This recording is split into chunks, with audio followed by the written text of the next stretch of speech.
She thought confidence excused cruelty. Silence proved her wrong. The city always felt like a mirror, reflecting back whatever image I decided to project. For a long time, I made sure that image was polished and impressive. I walked through life believing that beauty and ambition were enough to excuse anything else that went missing along the way. Success came easily at first, or at least it seemed that way, wrapped in a constant stream of attention and opportunity. People listened when I spoke, they laughed when I joked, and they admired the confidence I wore like armor. It felt good, powerful even. I thought this was what it meant to have it all. When I met him, I saw something different, something others seemed to overlook. He wasn't loud or flashy. He was steady, thoughtful, and undeniably capable. There was a quiet strength about him that I found compelling. I told myself I was being practical, choosing stability over some fleeting fantasy.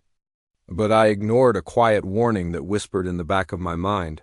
Pragmatism without respect is just calculation.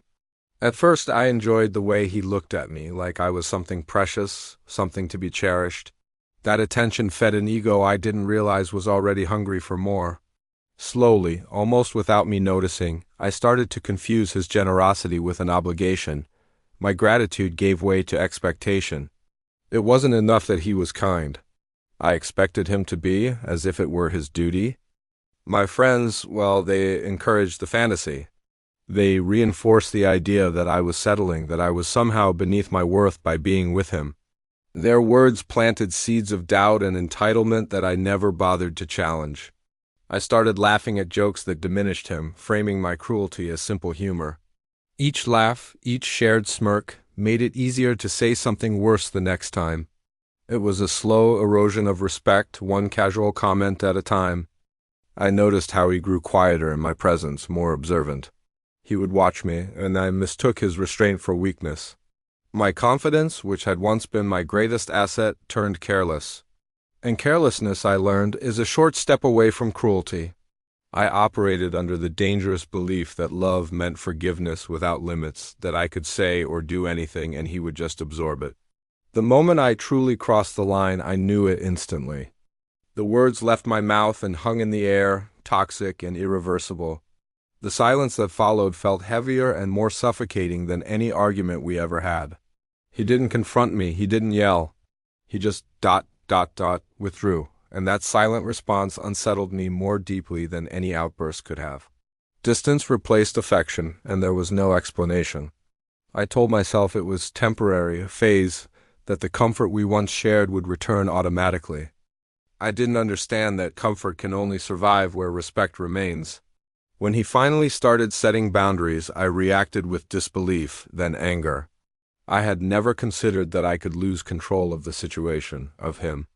The lifestyle I had taken for granted began to slip away, quietly at first. The little luxuries vanished, then the sense of certainty that had propped me up for so long. I felt anger long before I felt regret, resentment long before I felt any sense of accountability. My pride was a fortress, delaying any real reflection. And then his absence arrived fully formed, undeniable and permanent. Silence was the only answer to every text, every call, every desperate attempt to reclaim what I had so carelessly broken. For the first time in my adult life, I stood completely alone, without the validation I had come to depend on. I looked in the mirror, and the reflection staring back at me was a stranger. I had to downsize, not just my apartment and my expenses, but my entire set of expectations for life. Reality replaced the illusion I had built. Work became about genuine effort, not just performance. Success, I discovered, demanded real substance, not just a confident facade. Loneliness became my constant companion, and it forced an introspection I had always avoided. The discomfort was immense, but it demanded growth. I replayed our conversations endlessly in my head, wishing I could retrieve the words, take them back. But they were gone? I began to understand how casually the cruelty had come to me, how entitlement had completely replaced empathy. The world didn't end when he left, but it became brutally honest. And that honesty was both painful and necessary. Time passed unevenly, marked by frustrating setbacks and small, quiet victories. Progress was slow, but it felt real. I stopped chasing approval from others and started the difficult work of building my own worth from the ground up. Confidence returned, but this time it was quiet. Earned through my own efforts rather than borrowed from someone else's admiration, independence began to reshape my identity. Occasionally I would see him from a distance. He looked the same, with that same uncheckable integrity, but he seemed lighter, freer. That contrast, seeing him thrive without me, hurt more than his anger ever had. I realized his response wasn't revenge, it was clarity. Walking away wasn't his weakness. It was his ultimate strength. Humiliation teaches lessons that arrogance never will. Loss clarifies your values faster than comfort ever can. And real growth demands accountability without any excuses. I finally accepted full responsibility for my actions, for the pain I caused. Slowly, new opportunities emerged in my life. I approached them with a newfound humility instead of my old entitlement. My relationships changed. They became fewer, but much deeper.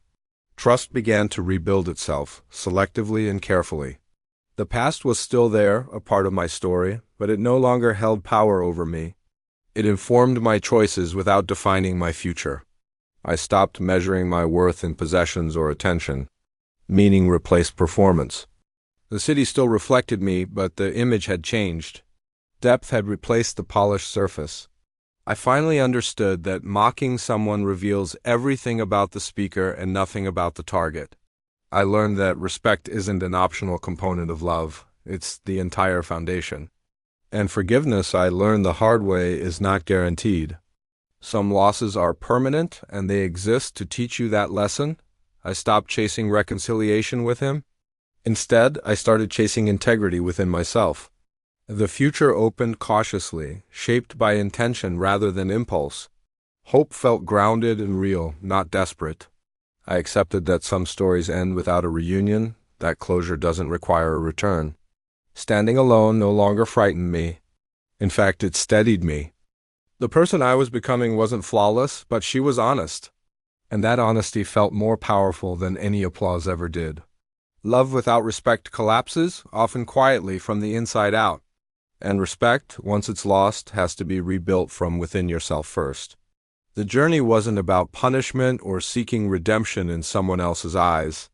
It was about becoming someone I could stand beside, someone I could respect. In losing what I thought defined me, I finally discovered what truly did. A sense of self-worth that was earned, not assumed. And in that quiet understanding, I finally found a future worth walking toward, one grounded in humility, accountability, and the quiet strength of growth. Thank you for listening. If this story resonated with you, I'd love for you to subscribe and join our community.